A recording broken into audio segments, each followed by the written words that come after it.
choca. Es decir, si yo al final no puedo decir quién ha hecho un atentado, más que si es varón, blanco, heterosexual y delgado, pues si solamente en ese caso puedo decir que lo ha hecho, todos los demás no, porque entonces indirectamente voy a fomentar los prejuicios contra el grupo correspondiente y no tengo derecho a hacerlo porque pobrecitos los de esos otros grupos, pues entonces al final nos vemos muy limitados en un valor típico de Occidente que es la libertad de expresión. Ese también moderno, pero aquí choca mucho. En el viejo café de hoy tratamos cómo un conjunto de ideas han ido erosionando sutilmente en nuestra sociedad, en concreto de la filosofía de la posmodernidad. Para ello, contamos con la inestimable compañía de Miguel Ángel Quintana Paz, filósofo y desde hace unos meses presentador y guionista del podcast Café Vienés. Si os gusta nuestro contenido, sin duda disfrutaréis escuchando el suyo. Dejamos un enlace en la descripción. Vivimos en un contexto cada vez más polarizado. Desde hace unos años, en la arena política, se lleva batiendo una guerra cultural donde están en juego valores tan esenciales como la libertad de expresión o la libertad religiosa. Este programa nace con el objetivo de defender precisamente estos principios que han hecho grandes a nuestras sociedades. Es por esto que promovemos el pensamiento crítico para poder hacer frente a todas esas ideologías que amenazan con apoderarse de nuestra esfera más íntima. Como ciudadano, a veces es complicado marcar la diferencia en esta batalla cultural. Por esta razón, os proponemos uniros en la difusión de estas ideas para poder acabar siendo un factor decisivo en el desenlace final. Esto se puede hacer de varias maneras. Primero, suscribiéndose al programa. Segundo, difundiéndolo por las redes sociales. Y tercero, haciendo una aportación monetaria para poder ayudar a que podamos continuar con la producción de episodios, ya sea en Patreon, iVoox o directamente en PayPal. Podéis encontrar los enlaces en la descripción. Nosotros invertiremos todo lo aportado en la difusión de estas ideas que crean una mejor sociedad. La entrevista de hoy está dividida en dos partes. La primera parte aborda los efectos de la posmodernidad en la religión y en la prensa. La segunda, que publicaremos la semana que viene, continúa con los efectos en la política, la ciencia y la ecología. Ojalá encuentren cafeína para la existencia. Estamos aquí con Jaime. ¿Qué tal, Jaime? Muy buenas, Luis. Con Joaquín. ¿Cómo estás, Joaquín? Muy buenas. Tenemos a Naroa, que ha venido también a acompañarnos. ¿Cómo estás, Naroa? Bien, buenas tardes. Y de invitado especial tenemos a Miguel Ángel Quintana Paz. Muchísimas gracias por venir. Es profesor de filosofía en la Universidad Europea de Miguel de Cervantes. Uh-huh. Y también es el... ¿Cómo sería? El host, ¿no? El que tiene un podcast que se llama Café Vienés, ¿no? Sí. El presentador sería la palabra, ¿verdad? Hola a todos. Sí, un poco soy el que presento, el que guionizo también. El que guioniza, exacto. Y bueno, ya todo lo demás se encargan los compañeros del Objective, que es el medio en el que se publica. Dejamos un enlace en el podcast para que se pueda escuchar y ver todo esto. Uh-huh. El tema de hoy es la posmodernidad. Vamos a empezar con una pequeña parábola que aún no he contado a nadie, pero que la voy a explicar. Es una parábola zen. Cuenta una vieja historia que había un erudito que quería conocer los conocimientos zen. Entonces estuvo durante mucho tiempo buscando a un maestro, hasta que al final encontró al maestro zen y le empezó a preguntar, ¿no? Entonces le empezó a decir, ¿qué hacéis con esto? ¿Cuál es tu doctrina? Y empezaron a tener un diálogo, ¿no? Cada vez que hablaba el maestro zen, pues el otro le decía, sí, nosotros también, tal, y le interrumpía y le intentaba explicar y contraponer y tal. Y el maestro zen en un momento determinado empieza a servirle té. Entonces, cuando llega al tope de la taza de té, sigue sirviendo té y se desborda. Le dice, detente, que se está desbordando la taza de té. Y el otro le dice, de la misma forma ocurre con tus conocimientos. De la misma forma, ¿no? Es decir, ¿cómo quieres saborear mis conocimientos si tu cabeza está llena de tus ideas? ¿No? Muy bueno. Esto lo digo mucho de cara tanto a nosotros como a los oyentes. Es decir, o sea, este podcast tiene la finalidad de saborear las ideas de los demás. Entonces, me gustaría que fuera la parábola como es que rigiera, ¿no? Uh-huh. Y cuando uno escucha esta, piense, voy a intentar entender lo que dice el otro, uh-huh, ¿no? Y vaciarse de sus ideas para entender las otras y poderlas valorar correctamente. Uh-huh. A partir de aquí, el tema es la posmodernidad. Vamos a empezar con esto que decía Nietzsche, ¿no? Que es... Me parece que tú decías que era la frase peor entendida de Nietzsche, ¿no? Después de Dios ha muerto. Seguramente, sí. Es... Más que nada porque Dios ha muerto es más famosa, ¿no? Ya, es más famosa. Pero entonces hay más gente que la puede interpretar mal. pero esta pues, casi sin duda, casi siempre se interpreta mal, que es... Bueno, no hay hechos, solo interpretaciones. No hay hechos, sino solo interpretaciones, sí. Es a diferencia del Dios ha muerto, que sí que está en sus obras más famosas, esto es un fragmento póstumo, está en uno de los textos que él dejó sin editar, pero que luego, por supuesto, sí que se ha publicado, es del 1886, él muere en el 1900, o sea que es ya relativamente tardía, y teniendo en cuenta que los últimos años de Nietzsche no hay producción porque estaba enfermo, ¿no? Y es una frase que normalmente se interpreta justo en sentido contrario de lo que él mismo dice en el párrafo en el que está inserta. Es un párrafo, Nietzsche a menudo escribe en aforismos, ¿no? Entonces son eso, párrafitos cortos. Él aquí dice, está combatiendo contra el positivismo. El positivismo era un poco lo que hoy llamaríamos cientificismo, ¿no? O sea, la idea de que la ciencia nos habla de la realidad, de lo que hay ahí. Llega el señor científico del siglo XIX, todo respetable, lleva ya siendo respetable además un par de siglos casi, y dice, bueno, yo desde mi ciencia sé que, patatán, esto, lo otro. Y Wittgenstein dice, cuidado, que esto no es así. Esto es lo que sí que hoy se entiende bien. Esta es la parte que todos entendemos, ¿no? Que la frase no hay hechos sino solo interpretaciones es como un combate contra esas certezas que entre otros nos dan los científicos, también la gente religiosa, o también algunos políticos, o también un montón de gente más, pero también los científicos. Lo que pasa es que en ese párrafo Nietzsche también aclara que esto no significa que lo que determina nuestras opiniones sea el subjetivismo. O sea, cada uno... Él no está diciendo todas las opiniones son válidas. Cada uno que piense como quiera, desde su subjetividad. Porque lo que dice Nietzsche es, en ese mismo párrafo, justo después, es, cuidado, que esta idea de que hay un sujeto que está decidiendo opiniones, que está un poco aleatoriamente, un poco según sus gustos, un poco según sus manías, es también una interpretación. Lamentablemente esto va un poco en contra de de tu parábola inicial. Es decir, lo que diría Nietzsche es que en realidad no existe la taza, no puede estar vacía. Que pensemos que ya hay una taza, es decir, un sujeto que elige cosas, ya es pensar muchas cosas, pero sobre todo que pensemos que puede estar vacío y llenarse de lo que ella quiera. O sea, la versión tradicional del posmoderno es el que coge esa taza vacía y la llena de lo que le da la gana. Esto no es posible tampoco. Sí que es muy zen, porque el zen también cuestionaría tazas y todo claro, eso, claro.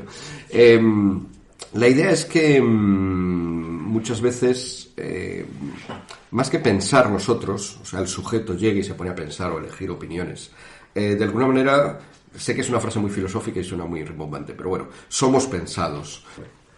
¿Cómo se manifiesta en la religión la posmodernidad? Por ejemplo, yo soy católico, esto es algo que no he escondido en ninguno de los podcasts, ¿no? Luis, tienes que haber avisado esto. No, me gusta que se sepa que tengo un sesgo de confirmación en base a las creencias católicas, ¿no? Eso es una resistencia que tengo que superar. Entonces, antes estábamos comentando, ¿no? Que hay católicos posmodernos, lo cual a mí me cuesta, ¿no? Porque un católico posmoderno no cree en una verdad absoluta propiamente, ¿no? Entonces, para mí es casi una contradicción, ¿no? Porque un católico no católico, ¿no? Un cristiano sin Cristo, ¿no? ¿Sabes qué? Entonces, al final Cristo dice que es la verdad. La verdad, el camino y la vida, ¿no? Entonces, ¿cómo puede ser un cristiano posmoderno? Esta es mi gran pregunta y ojo que no me descubra. Como posmoderno tú también. Con rasgos, ¿no? Sí. A ver... Entendida de esta manera, posmodernidad no niega las verdades, ¿no? Lo que pasa es que, como hemos dicho, cuestiona mucho que la verdad sea una cosa que está ahí enfrente y que yo reflejo sin más.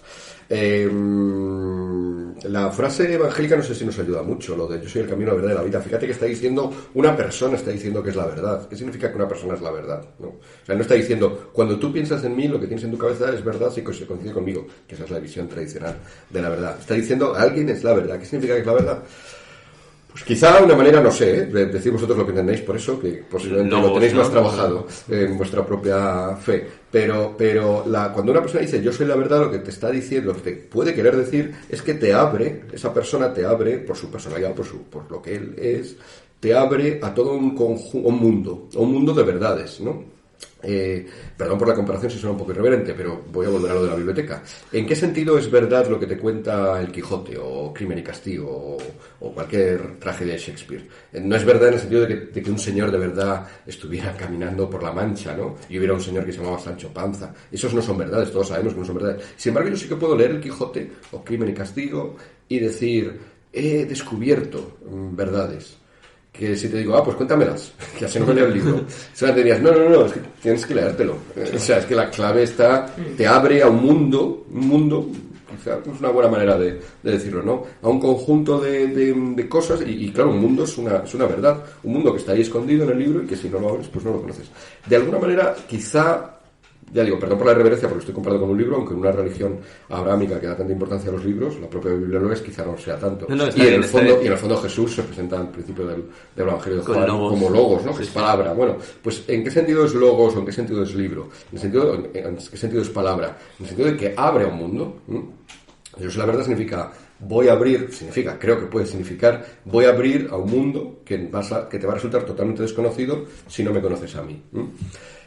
Ya, Jesús, pero dime, ¿cuáles son las 4 verdades? Pues son el tercer párrafo del credo. Bueno, Jesús no habló del credo, el credo viene 300 y pico años después. Entonces, esas verdades no significa que no existan o que no sean importantes, esas verdades más de una frase, ¿no?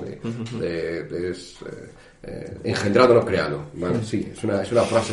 Pero eso viene como mucho después de haberte abierto a todo un mundo, a toda una realidad, si queréis. A lo mejor se siente mejor. A toda una realidad en la cual solamente puedes entrar gracias a Jesús, o gracias al Quijote, o gracias a Julio César. ¿Y eso es posmoderno?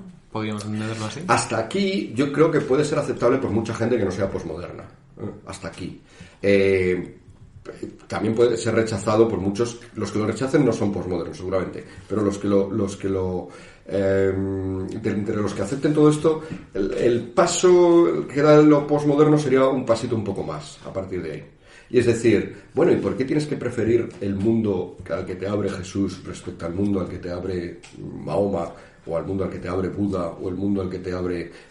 Solo en el ámbito de las religiones, no digamos ya si pasamos al mundo al que te abre el Quijote o el mundo ante el que te abre este actor que está actuando esta noche en Barcelona, o por qué tienes que preferirlo. En el momento en que ya pierdes el privilegio de ninguno de esos accesos, ahí ya sí que está siendo muy posmoderno y ahí a lo mejor ya sí que puedes chocar con alguien. Desde luego no parece que sea la intención de... Cuando Jesús dice yo soy el camino, la verdad y la vida, parece que quiere decir yo soy el camino y no lo demás.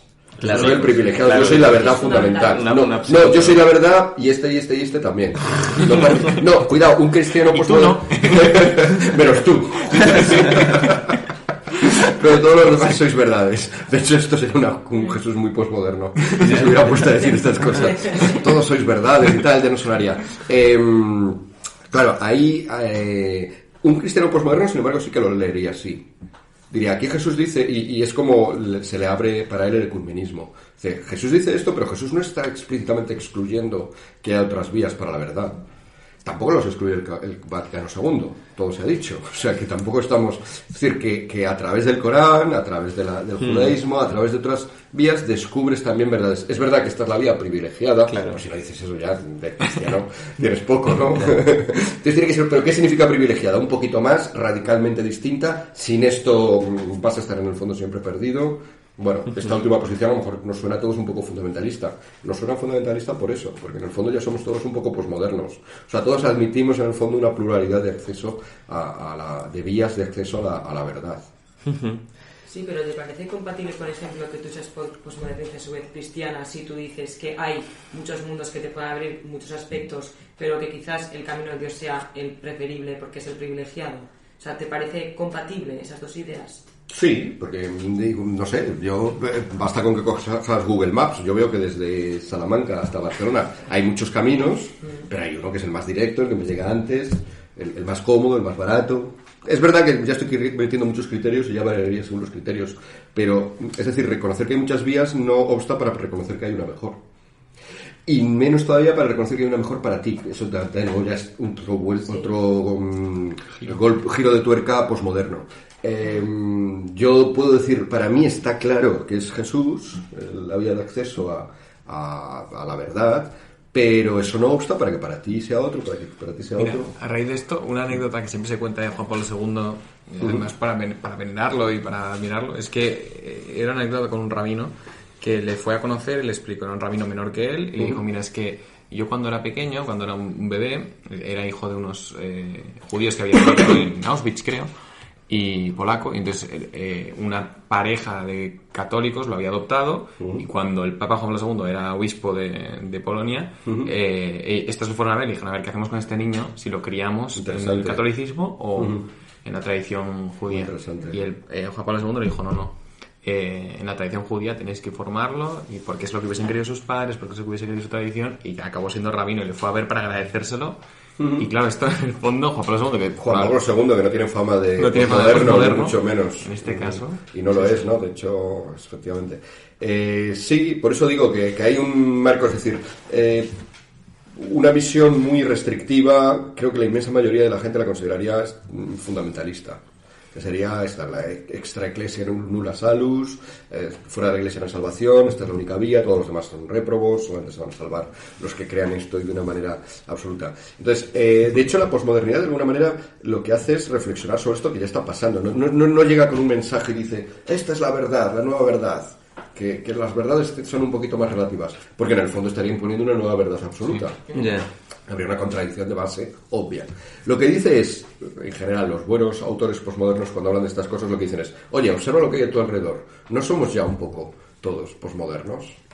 Incluso Juan Pablo II. Incluso Juan Pablo II. No, es que es lo contrario que hace Nietzsche, ¿no? Que tú decías, en vez de imponer la verdad de que no hay verdades, él dice, todo es una interpretación, pero hasta esto mismo es una interpretación. Por supuesto, es cierto, esa es otra parte de Nietzsche que se olvida, ¿no? Eso también es una interpretación, es decir, una interpretación que somos capaces de hacer en el siglo XIX, después de un montón de cosas que nos han pasado, un montón de cosas que sabemos, después de un montón de cosas que hemos leído, no solo por seguir la metáfora de la biblioteca, sino en realidad. O sea, un argumento que Bátimo, por ejemplo, dice que a veces es bueno para convencer de sus ideas o de sus ideas, o en general más de la posmodernidad, de que estamos en un momento posmoderno, es el de decir, oye, ¿cómo después de leer a Marx, después de leer a Freud, después de leer a Nietzsche, después de leer a todos estos, puedes todavía seguir pensando que XXX? O sea, ¿cómo puedes seguir pensando que esto es una verdad absoluta después de todas las dudas que nos pueden surgir? ¿Cómo puedes seguir pensando que esto es indudable después de la cantidad de enfrentamientos sólidos que ha suscitado a lo largo de la historia?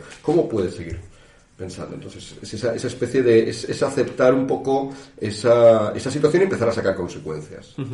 En relación a esto, o sea, entonces es posmodernista porque, claro, yo compruebo la tesis de que se puede llegar a unas mismas verdades de diferentes maneras, ¿no? O sea, al final, es verdad que Dios es el camino, la verdad en la vida, ¿no? El camino directamente hacia Dios es un tema de fe, ¿no? O sea, es decir, porque al final es una parábola tal y cual, pero no se puede llegar a cuestiones que te acercan a Dios, ¿no? Dios es el bien, es la bondad, se puede llegar al bien de otras maneras, ¿no? Mediante otras religiones. No se llega al match point, ¿no? Pero puedes estar cerca, ¿no? Entonces, no llegas al match point, no llegas con más dificultades. Yo diría... Bueno, claro, es verdad que es esto. Hay una salvación en base a la conciencia, ¿no? Que es lo que dice el Vaticano II. Es decir, a pesar de que si tú no has podido conocer a Dios, pero has seguido el bien en tu conciencia, puedes llegar a... Hombres de buena voluntad. Hombre, piri probati. Claro, es la buena voluntad. Yo como no creyente, así me gustaría preguntar, esto de la buena voluntad es algo completamente subjetivo, ¿no? Porque, bueno, subjetivo en el sentido de que una acción buena puede ser buena en un sitio y en otro sitio puede ser una acción terrible. Sí, es en base a tu conciencia. También claro, aquí Benedicto XVI pone mucho énfasis en que está muy bien que actúes conforme a tu conciencia, pero primero has de formar tu conciencia, ¿no? Si no, por esta regla 3, Hitler está en el cielo, ¿no? Entonces, hay como un doble deber. La noción de buena conciencia no puede ser, como a menudo ha sido en la modernidad, precisamente, una noción autorreferente. Es decir, es el sujeto el que es capaz de crear su propia buena conciencia según criterios que están en el solo sujeto, ¿no? Kant, ¿no? Que además habla mucho de la buena voluntad y de todo esto. O sea, un sujeto, un individuo, si tú te esfuerzas por ser bueno, pues eres bueno. Esto obviamente lleva el problema que todo el mundo cree que es bueno al final y hay cosas muy distintas, ¿no? Claro. Por supuesto, un moderno racionalista diría, no, pero hay algunos que se equivocan porque no han formado bien su conciencia. Vale, pero ¿cómo lo sabes o tal? Esta no es la visión de Ratzinger, claro, ni es la visión de buena conciencia tradicional. Es una buena conciencia, en el fondo, sí que tiene que estar ajustada orientada a un bien que está fuera de ella. Vale, ¿y este bien cómo se alcanza? Porque claro, este bien, verdaderamente, el bien en sí, yo es que lo del bien y el mal yo nunca lo acabo de entender, porque el bien y el mal, desde pequeñito, como ¿no? completo ignorante, siempre se ha dicho, se ha hablado del bien o del mal, como una especie de como de pensamiento natural, de decir que yo nazco que ya sabiendo lo que hago, cuando hago bien las cosas, cuando hago mal las cosas, Claro, y esto no lo creo, esto creo que es completamente falso. Tienes que formarte para aprenderlo, claro, no. La idea de que naces ya sabiendo, claro, lo que se ve, de nuevo también es ilustrada. Lo que pasa es que es un ilustrado no tan racionalista, que sería Rousseau, ¿no? O sea, nacemos todos buenos, luego viene la sociedad y nos enajena, es en el fondo también la visión de Marx, y se trata de volver a esa bondad que ya traíamos nosotros incorporada de serie. Bueno, esto científicamente en antropología, psicología, etcétera, tiene muchas dificultades pensar que los niños vienen con buenos impulsos, porque está bastante demostrado, pues para empezar, que los niños son muy racistas, para empezar, por ejemplo. O sea, prefieren a gente de color parecido al suyo que a los de otros y tal, son incluso lingüísticamente, prefieren a alguien que hable su lengua, aunque cuando todavía no saben hablar la lengua, prefieren a alguien cuyos fonemas suenen a lo que está acostumbrado a oír, que al extranjero que viene hablando una lengua distinta. O sea, que también son nacionalistas, son racistas, son un horror. Pero los bebés salvajes, son salvajes, pero no buenos salvajes, como pensaba Rousseau. Entonces, la idea es que sí que te tienes que formar en esa bondad. Es una idea más que la historia del pensamiento correspondería más con Aristóteles. Entonces, la idea es que tú, de alguna manera, tienes una naturaleza que puede ser buena, pues como la nuez tiene ya de alguna manera en sí el nogal, pero todavía le falta mucho para el nogal y tienen que darse muchas circunstancias alrededor que le permitan crecer, y si llega al tercer día alguien y le corta el tronco, pues se acabó el nogal. O si hay un señor obsesionado con hacer un bonsai, pues al final va a ser un nogal muy capeto y disminuido, ¿no? Pero en las circunstancias adecuadas, y esas circunstancias adecuadas, ¿cuáles son? Pues tradicionalmente se había pensado que era importante para esto la comunidad, los que te rodean. Como cualquier otra educación, no estoy diciendo nada raro, ¿no? Quiero jugar al fútbol, pues voy a rodearme de gente que sepa jugar bien al fútbol. Quiero aprender al piano, pues me voy a escuchar a buenos pianistas, voy a ver buenos pianistas y voy a coger a un profesor que sea un buen pianista, ¿no? Mi grupo de alrededor, eso para una cosa muy concretita como es tocar el piano. Para una cosa más amplia, que es el bien y el mal, que en el fondo tiene que ver con toda tu vida, pues es cómo vivir una buena vida, en el fondo, cómo hacer el bien en la vida, cómo hacer que mi vida sea buena, merezca la pena, sea algo valioso, pues entonces en toda la comunidad que te rodea, en todos los momentos de tu vida, porque en todos los momentos de tu vida te estás definiendo en estos términos, pues toda esa comunidad tiene que ser lo mejor posible. Por lo tanto hemos roto ya completamente la visión moderna del sujeto que crea su propia conciencia, es capaz él solito de ir racionalmente. No, depende mucho de tu comunidad. Es una visión muy comunitarista. Pero así como, por comentar, así como el ejemplo que has puesto de ser un buen pianista, ser un buen futbolista, es algo muy objetivo. Es decir, yo cuando veo a alguien jugar bien al fútbol, veo a Messi, digo, este tío es a jugar. Cuando ser buena persona y ser una persona es algo mucho más subjetivo. Entonces, a la hora de relacionarte con personas que son buenas, por así decirlo, mucho más difícil. No puedes decir, mira, este es bueno. Yo no puedo juzgar a una persona, tengo que conocerla, bueno, no sé. Sí, cuestiono. Lo que pasa es que voy a cuestionar un poco los dos puntos de tu comparación. Primero, voy a cuestionar que esté tan clarísimo lo que es un buen pintor. Yo veo a gente que piensa que Dalí es buenísimo y gente que piensa que, bueno, no está mal, pero mejor Picasso. Y otro que llega y dice, Dios mío, no, ninguno de los dos, Velázquez. Y los tres que están opinando en esa conversación son excelentes conocedores de la historia del arte o de la pintura. Luego, es verdad que ninguno de ellos dirá Dalí, Picasso y Velázquez como mi niño pequeño de 3 años que acaba de hacer un garabato. Eso es cierto que no.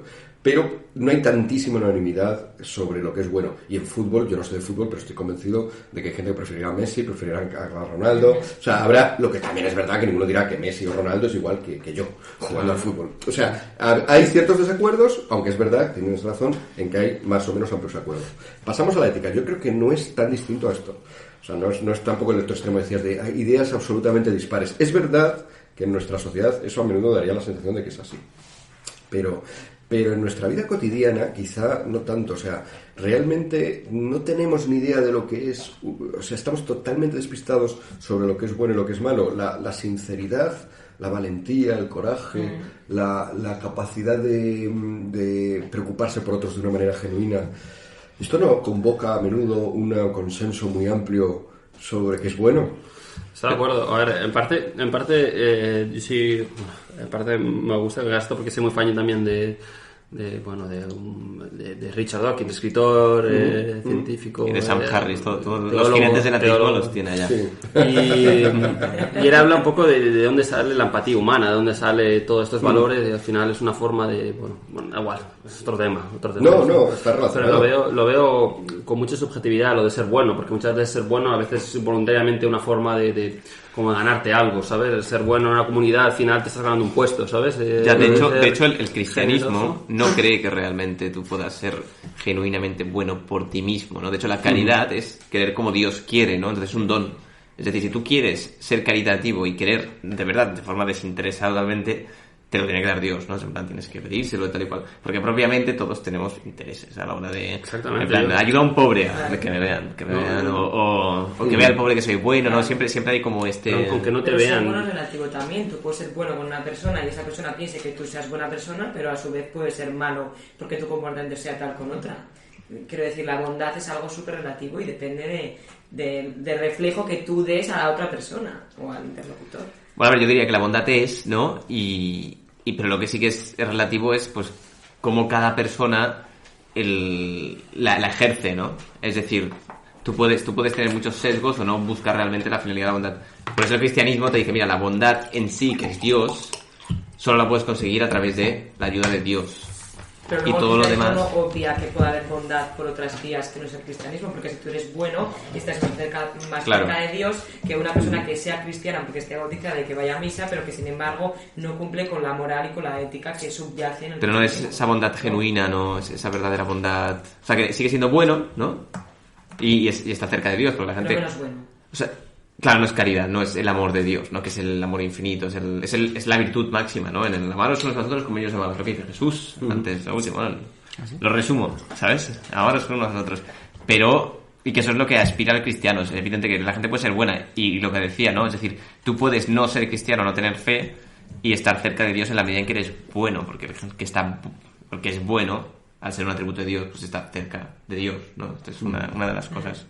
Me he ido un poco, no sé si... No. Sí, yo creo que nos hemos ido, pero porque de hecho lo que yo estaba argumentando ahora era un poco no tan posmoderno, aunque parte de la posmodernidad. He vuelto posmoderno. No, lo que tú decías es la respuesta tradicional cristiana, es cierto, ¿no?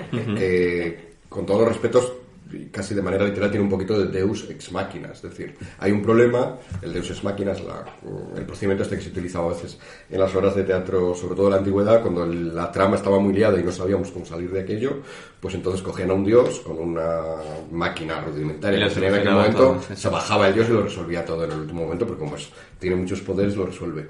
Esto argumentativamente está mal si eres un comediógrafo o un dramaturgo, ¿no? O sea, se veía como mal, porque es una solución facilona. Es como ahora sería lo de que se despierta un protagonista, todo ha sido un sueño, ¿no? Exacto. No sabes cómo acabar el episodio, la serie, pues a todos nos parecería muy barato. Deus ex machina, o sea, que significa eso, un dios a través de una máquina, es eso, un poco que metes a Dios en algo, o metes, en general el término se utiliza para cualquiera que mete una solución en algo un poquito forzada, pero que de repente te resuelve todo. Aquí es verdad que Dios, el Dios cristiano, esta vez Dios con mayúscula, se mete en ese lío de cómo es posible ser bueno y dice, bueno, pues se mete de repente, Dios te ayuda y entonces ya eres bueno, ¿no? Es la solución tradicional del cristianismo durante muchísimo tiempo y tiene su lógica. Pero sí que mete ahí a Dios un poco a resolver un problema que por sí solo no la tenía. Los ilustrados... A eso viene Dios a Claro, claro. Si ya lo tuviéramos todo resuelto no nos hacía falta. El planteamiento que tú hacías, estos ilustrados, que curiosamente muy racionalistas, pero que al final acaban recurriendo casi siempre a cuestiones como la empatía, tu capacidad de semejanza con el otro, para detectar ahí cosas buenas. Esta visión no es en modo alguno novedosa. Desde el principio de la ilustración, Hume, Adam Smith, por ejemplo, alguien a quien normalmente se le adjudica erróneamente un capitalismo salvaje. Bueno, no, Adam Smith tiene una teoría de los sentimientos morales, donde viene a decir que también esto, ellos llamaban simpatía, empatía, compasión, son distintos términos. Hoy en día quizá el que los resume todos ellos sea empatía, pues se ha puesto muy de moda, pero todo esto de la piedad, compasión, empatía, simpatía, son términos que utilizan todos estos ilustrados radicales, gente muy racionalista, pero que dice, a la hora de tratar bien al otro cuando no me conviene, por lo tanto racionalmente no me viene, ¿qué es lo que utilizo? Pues Hume, Adam Smith, Rousseau, Montesquieu, te dicen, bueno, pues este sentimiento de, vamos a llamarlo, empatía, ¿no? Que te sale, es natural, lo tienen los animales. Es una solución, es una manera de alejarse del cristianismo. Todos ellos lo están haciendo en parte para decir, no nos hace falta una cosa tan elevada como un amor puro, lo que tú estabas diciendo, una especie de cosa desinteresada, eso no es real, pero no nos hace falta, porque también los animalitos, sin tener nada de eso, pues también a veces se tratan bien entre ellos. ¿Por qué nosotros no nos vamos a tratar bien? Es un poco equiparar la ética humana a la animal, lo cual lleva a que al cabo del tiempo acabe sobrepujando las ideas animalistas, porque al final has desdibujado la diferencia tuya con el animal y el animal empieza a ser hasta casi un modelo moral. Víctor Hugo, en el 19, pero siguiendo esta tradición plenamente, tiene un poema dedicado a su asno, porque una vez que iba con su asno por un camino hay un sapo en la carretera y el asno se para y evita al sapo. Y dice, este es más bondadoso que Sócrates, es más bondadoso que Platón, mi asno, porque tiene la bastante compasión como para un miembro de otra especie no quererle hacer mal. Y ese pasarte todo en ese sentimiento de bondad y tal. Bueno, yo creo que eso tiene también sus dificultades, porque en el fondo los estabas diciendo tú. Es decir, esos sentimientos a mí se me pueden suscitar hacia un grupo de personas y no hacia otro, y a lo mejor ese otro grupo es el que más los merecía. En situaciones de justicia, por ejemplo, ¿no? Estoy siendo injusto con unos y favoreciendo a otros simplemente porque me empatizo más con estos, pues porque me los han mostrado en la televisión, o me caen mejor, son parecidos a mí, y estoy postergando los derechos o las necesidades de otros. O sea que yo creo que eso tiene problemas, pero vamos, es una vía sólida. Vía no cristiana, está la vía cristiana, y luego la vía un poco que yo había dibujado, y que no es muy posmoderna, pero sí que es una respuesta a la posmodernidad, por ejemplo la de McIntyre, que se ha tratado en el Club Tocqueville también hace poco, que dice que es la respuesta, como decía, tradicionalmente aristotélica, que es decir, mira, ni una cosa ni la otra, a lo mejor no nos vamos a... O sea, por supuesto, si viene Dios nos lo arregla todo, pero vamos a intentar pensar como si Dios no existiera. Pero tampoco nos vamos a quedar en los sentimientos, estos de calorcito que me da ayudar al otro, porque esto es muy relativo. ¿Qué es lo que vamos a hacer? Lo que estamos diciendo, vamos a formar buenas personas. Y formar buenas personas es una cosa que incluye los sentimientos, pero que incluye también la inteligencia, la prudencia, un montón de virtudes. Además, la valentía es bonita, pero hay que currártela. La sinceridad es bonita, pero hay que currártela. Todo esto lo vas a hacer como cualquier otra cosa que aprendas en una escuela. ¿Qué escuela? La escuela de la vida, ¿no? La escuela de la calle, como se dice. La universidad de la calle. La universidad de la calle, pues es que en el fondo estamos todos en la universidad de la calle, pero de la familia, del grupo de amigos. Por eso es tan importante que la familia funcione bien, que escojas los adecuados amigos, que vayas a una institución educativa donde te formen bien, y la gente que tiene esta mentalidad se preocupa mucho de estas cosas. Y de esa manera sí que vas a poder crear un marco, un contexto, un humus, un suelo en el que, igual que la nuez en el suelo adecuado va a dar lugar a un nogal, la persona rodeada de este contexto va a desarrollarse como debe y va a ser una buena persona, una persona que la mayoría de la gente la mire, excepto los que tengan muy alterada su formación no lo van a ver, igual que yo, que no tengo ni idea de fútbol, a lo mejor veo a un futbolista y me parece que lo está haciendo mal. Pero la gente que tiene bien formada su conciencia, o un poco bien formada, o se está formando, va a ver a esto y va a decir, eso es como hay que ser, eso es lo humano, eso es la excelencia humana, quiero ser así, es admirable. Vale, a ver. ¿Quién admiras, Joaquín? Yo admiro. Sí, esto es una buena pregunta. ¿Qué te produce un sentimiento de admiración? De admiración moral. Pues, a ver, ahora mismo. ¿Qué admiro yo? Es una pregunta difícil. Pues supongo que es difícil encontrar referentes, por así como fuera de por así decirlo, fuera de mi familia, Bueno, porque mis referentes son familiares. Ves a tu familia. Son la gente que yo verdaderamente conozco, que son como son. Yo puedo, por ejemplo, admirar a Christopher Hitchens, como escribía, pero luego en verdad no lo conozco. Yo a lo mejor llegaba a su casa y le pegaba a su mujer. Entonces, lo que tú has dicho por ejemplo, del racionalismo de Richard Dawkins y tal, yo creo que no es una forma de definir una ética o unos valores, sino más bien una forma de explicar cómo es el mundo. Al fin y al cabo, cuando nos compara con otros animales es porque somos un animal más. Entonces, cuando él nos dice que nuestra empatía sale a lo mejor de años y años como las hormigas se sacrifican por su colonia, el ser humano hace lo mismo, porque al fin y al cabo se ha demostrado que la empatía, por así decirlo, o la valentía, o esto, son virtudes son características que al final favorecen al desarrollo del gen, o desarrollo, transmisión, a generar un descendiente, a la supervivencia. Pero yo creo que como ateo que soy, nunca busco la explicación ni una forma de definir como qué es lo mejor o qué es lo bueno o qué es, sino simplemente la forma de explicar cómo somos, por qué estamos aquí y la casualidad y el azar, que es un poco una forma del mundo un poco nihilista y determinista en parte, porque yo estoy aquí por suerte y por nada más que el azar. Y nada, y entonces cuando me explican a mí la empatía desde el punto de vista racional, desde el punto de vista de decir, mira, tú eres así porque es así y se ha demostrado, te podemos hacer una comparación con estos animales y podemos hacer una comparación genética de esta forma. Y esa explicación está muy bien, es muy interesante, ¿no? Yo me la creo. Sobre por qué eres como eres o por qué somos como somos. Pero luego hay otro tipo de preguntas, aparte de por qué eres como eres o cómo somos. Sino la pregunta antes de hacer una acción de por qué tienes que portarte bien. ¿Por qué tendrías que, cuando te veas ante un dilema? ¿Por qué tendrías un dilema? A lo mejor si son muy... Todos vivimos, lo he dicho antes, ¿no? En el fondo toda nuestra vida es constantemente elecciones, en este sentido. Pero a lo mejor las minúsculas, pues no nos damos cuenta y hay un cierto mecanicismo, ¿no? Pero cuando te enfrentas a una cuestión de un poquito de más importancia, o a veces de muchísima importancia, pero bueno, eso a lo mejor son momentos escasos en la vida, y tienes que optar entre el bien y el mal. Y sabes que el mal te va a convenir muchísimo. ¿Qué motivos tienes para hacer el bien? Entonces tú sabes que sí, que a la especie le beneficiaría y no sé qué tal, pero eso no es un motivo por el cual tú ahí en ese momento tengas que optar por el bien. Claro. ¿Por qué hacer el bien y no hacer el mal? Vale, y es que son dos cosas diferentes. Una cosa es por qué yo creo que estoy aquí y otra cosa es qué debo hacer yo con mi vida.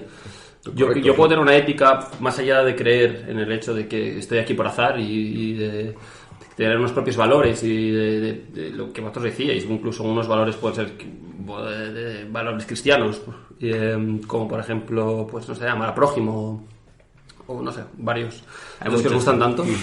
Este en concreto me gusta mucho, sí. Pero a la vez siempre recordarme a mí mismo que estoy aquí de pasada y que no sirvo para mucho. Es un poco como regalarme una humildad y entender que soy una parte, soy un prescindible. Exacto, soy un absoluto nada, soy un punto. Y en ese momento en el que tienes que optar entre el bien y el mal, estos pensamientos no te favorecen a la opción por el mal. O sea, para 4 días que estoy aquí voy a pasármelo bien. Y si eso esto sí, está claro que me beneficia, exactamente. Entonces ahí optarías por el bien, por el mal. A ver, claro, es que otra de las cosas que a mí me gusta decir es que mal y el bien no existe. Claro. Mal y el bien ahí relativizas, ahí dices, bueno. Es que en realidad no hay bien. Exacto. Por eso salgo tanto de fiesta, señor. Tanto de fiesta. Pero que esto es totalmente postmodernista, lo importante es el poder, es lo que me... ¿no? Sí. Bueno, sí, eso es cierta beta de la idea posmoderna, sí. No sé si he sí, tocado aquí no un sé. tema. Hueso, tío. No, hombre, si al final admites, lo que pasa es que estas situaciones pueden ser graves, claro. O sea, no sé si habéis visto, por ejemplo, bueno, como en este podcast habéis hablado ya de cine, pues volvamos a ello.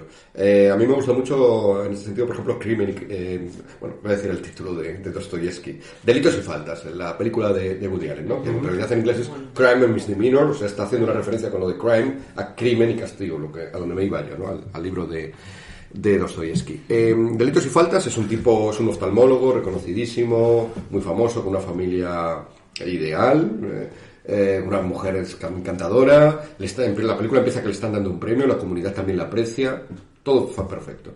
Este hombre, sin embargo, tiene un affair con una azafata.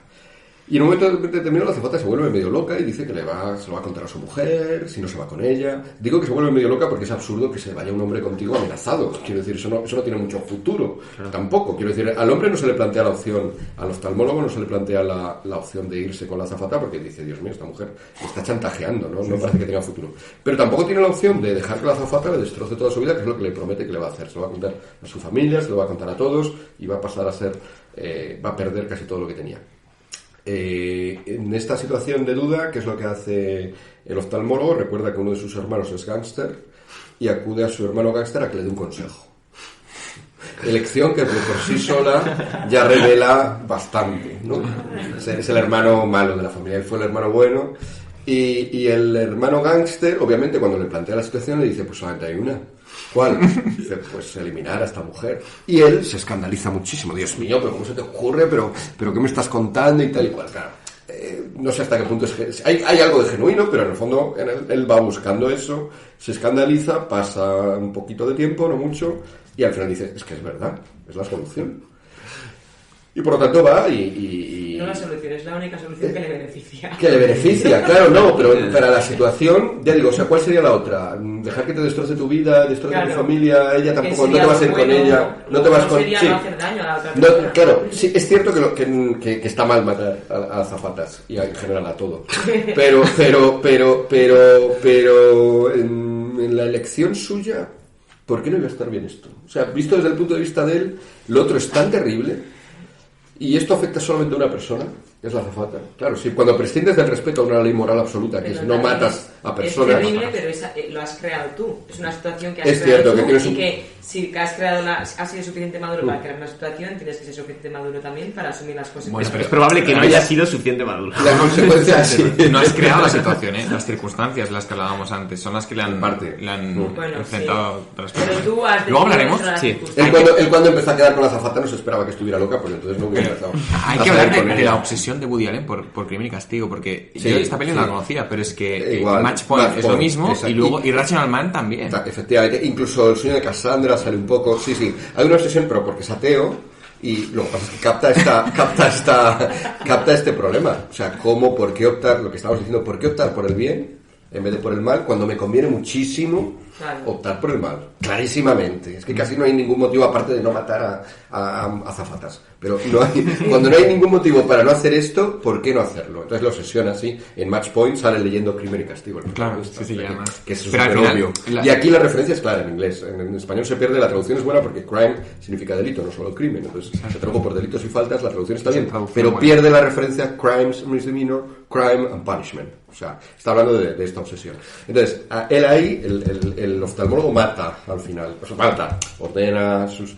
Y todo se resuelve. La película es tremendamente, en esto es totalmente cruel. Porque lo que esperarías es que al final tuviera un castigo, demostrar que al final... Pero no, todo se resuelve. Era verdad lo que le dijo su hermano gángster.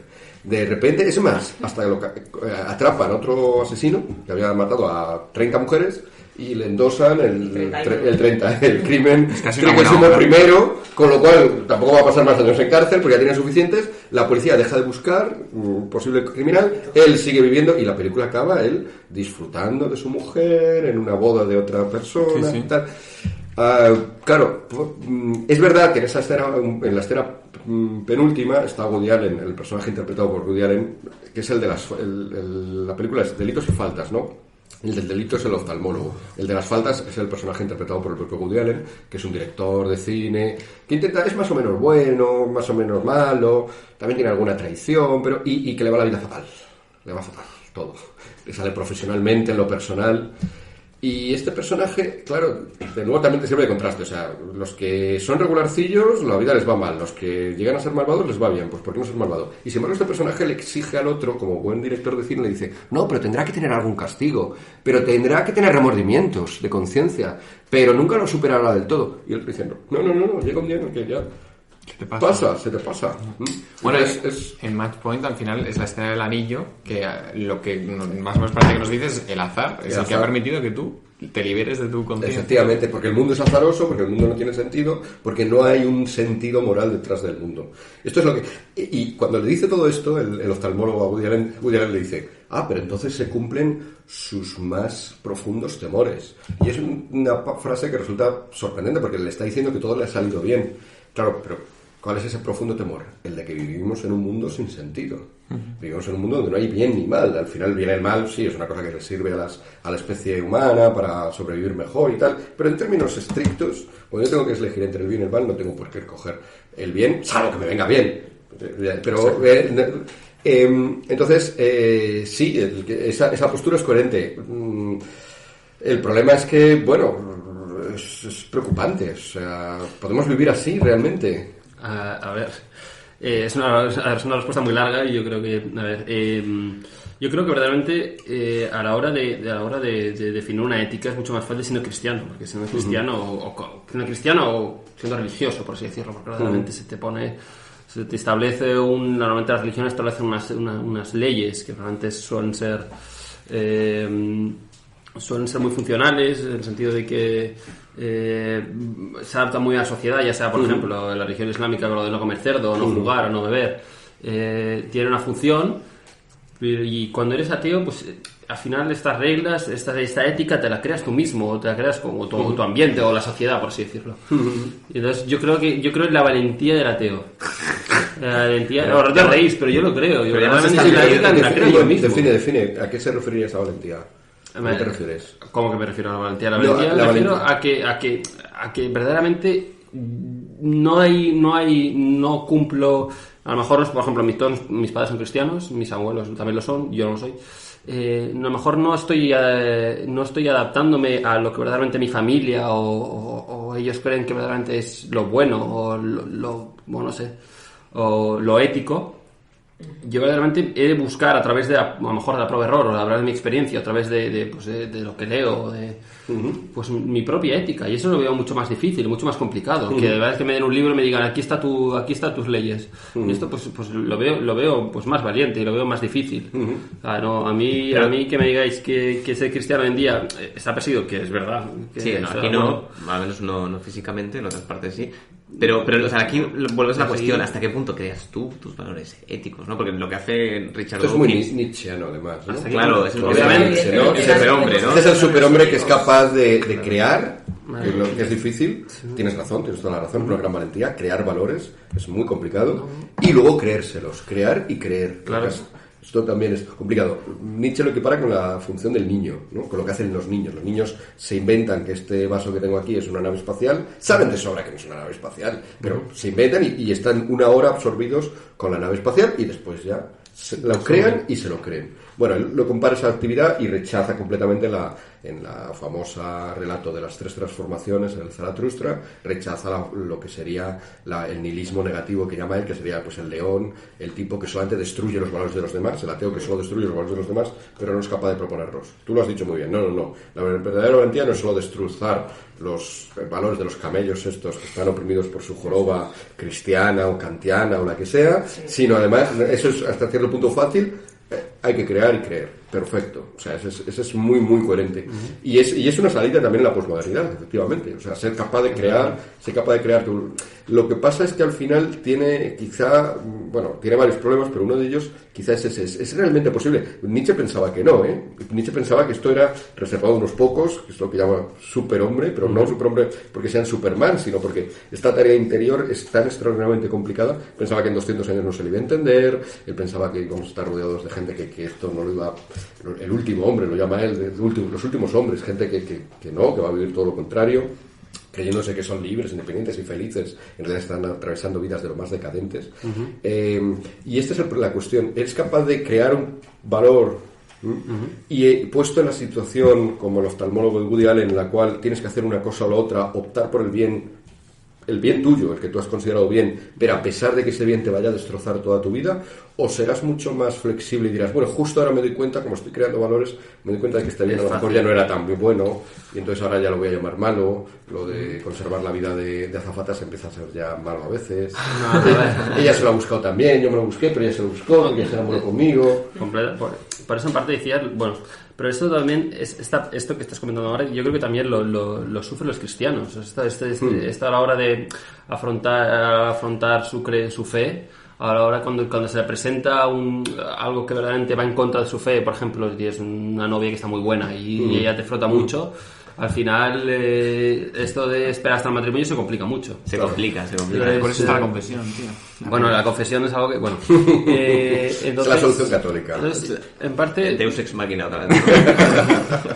Bueno, y luego ya está la solución jesuita, que es la maravilla de todas, que hasta puedes justificar, si eres lo bastante hábil mediante la casuística, que a lo mejor en ese caso concreto estar con tu novia es una obra de caridad. Exacto. Es lo mejor que podías Esto lo hice por ella.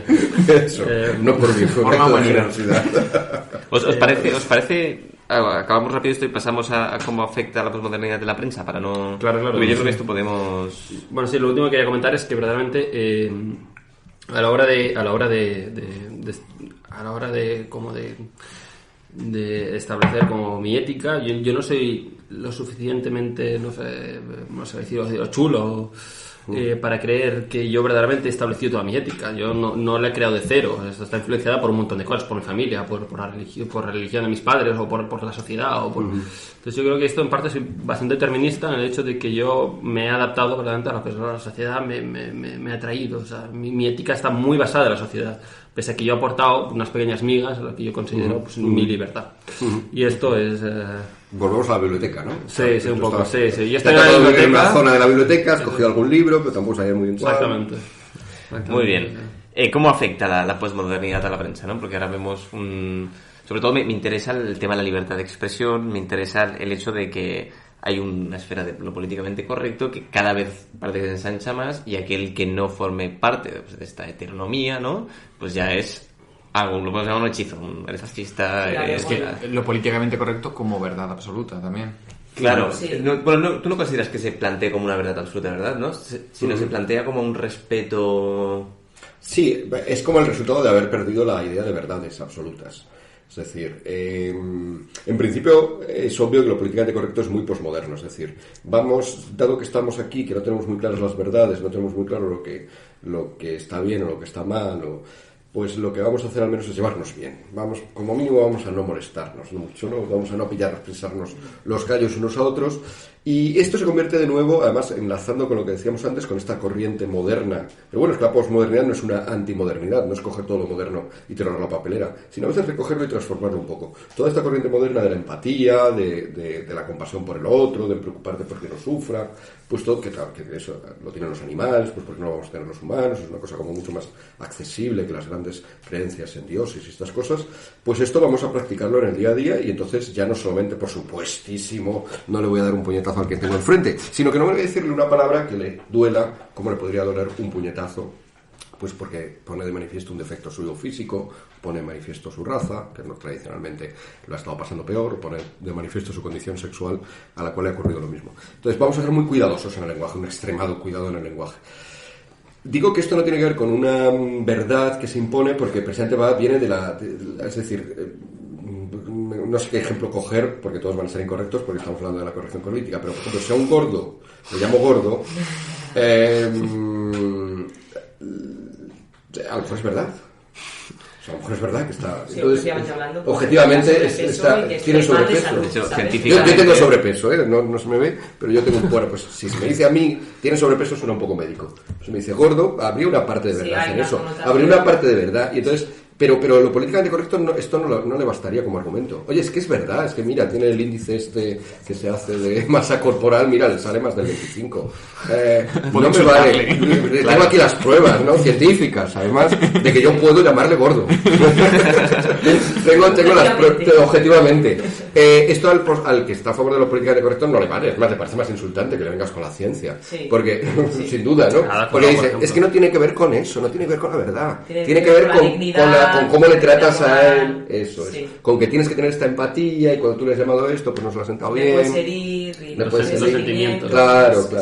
Entonces, sustituyes, dejas de dar importancia a la verdad y empiezas a dar importancia a esta especie de trato empático, bondadoso, cero agresivo, una progresiva tendencia a la reducción de cualquier tipo de agresividad, cualquier tipo de crueldad, Entonces, ¿qué es lo malo de esto? Que si lo empezamos a extender, al final no podemos decir casi nada, que es el problema.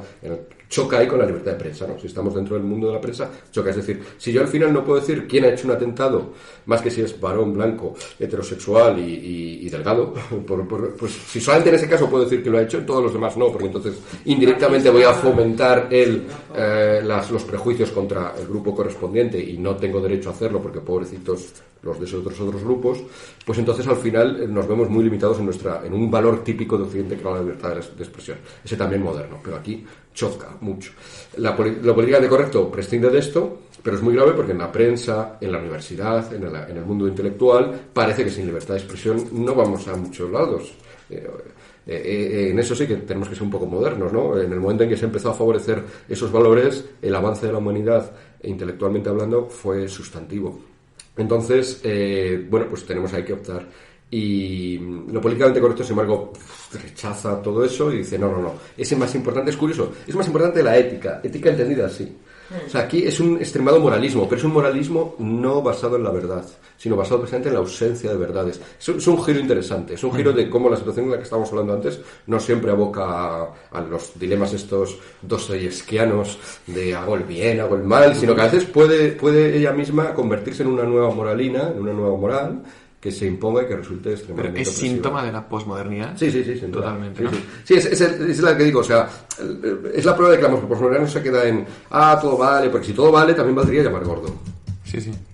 Sino que de ese todo vale, al final empezamos a sacar consecuencias. Y una es esta, como todo vale, también vale su Todo gordura y al final no vale que tú le digas que es, Sí. que lo es. Y por contra, lo que hablábamos antes del periodismo de La Sexta, de Ana Pastor, de qué pretende ser el objetivo o objetivo. Esto, claro, al final es una postura no posmoderna, por así decirlo, pero a ver, le sentaría bien un poco de posmodernidad, ¿no? Claro, a ver, muchas veces, o sea, como estamos ya un poco cansados todos de esta situación posmoderna y de esta abundancia de interpretaciones y de la falta de la verdad, pues a veces se dice, déjame meter un poquito de verdad a todo. ¿Cuáles? Los datos. Y vivimos en una época, recientemente, yo creo, el último decenio, en la época de los datos. Ya no solamente por lo del Big Data y todo esto, que por supuesto es interesantísimo, sino que incluso en el periodismo o en la academia, parece que la única manera que tienes de ser objetivo, de decir verdades, es te voy a dar datos. Y entonces, si das el dato, ya parece que ya sí que has sido ya has metido el mínimo de verdad que somos capaces de tolerar. ¿Qué es lo que pasa? Que esto, aquí sí que creo... O sea, es como una reacción a la posmodernidad, pero aquí creo que tiene las de ganar la posmodernidad. Por lo que hemos dicho antes. O sea, ¿qué dato me estás contando? De un libro que has cogido ahí al azar y sale... Es verdad que en ese libro, de esa manera y en ese contexto sale ese dato. Pero ¿qué significa ese dato? ¿A qué viene? No lo puedes poner en un contexto... O sea, lo que quiero decir es que a menudo los datos son una manera extraordinaria para engañar. Son una manera extraordinaria porque hay que preguntarse qué está detrás del dato, cómo se ha obtenido, con qué fines, para qué se ha obtenido, en qué contexto lo estás usando. Entonces, es como un intento de volver a la verdad, pero es tan burdo y tan limitado que al final nos vuelve, yo creo que es contraproducente y nos vuelve a confirmar en la certeza de que todo es relativo. Porque, de hecho, esto pasa mucho, yo lo veo mucho en los alumnos. O sea, al principio sacan un dato, pero se encuentra otro dato, en otro sitio que dice a lo mejor lo contrario o algo que parece muy contrario, y el otro, y al final llegan a la conclusión más acendrada que al inicio de que todo es relativo. Exacto. Entonces los datos no nos van a sacar de ahí. Ese intento me parece, pues eso, un poco limitado. Sí.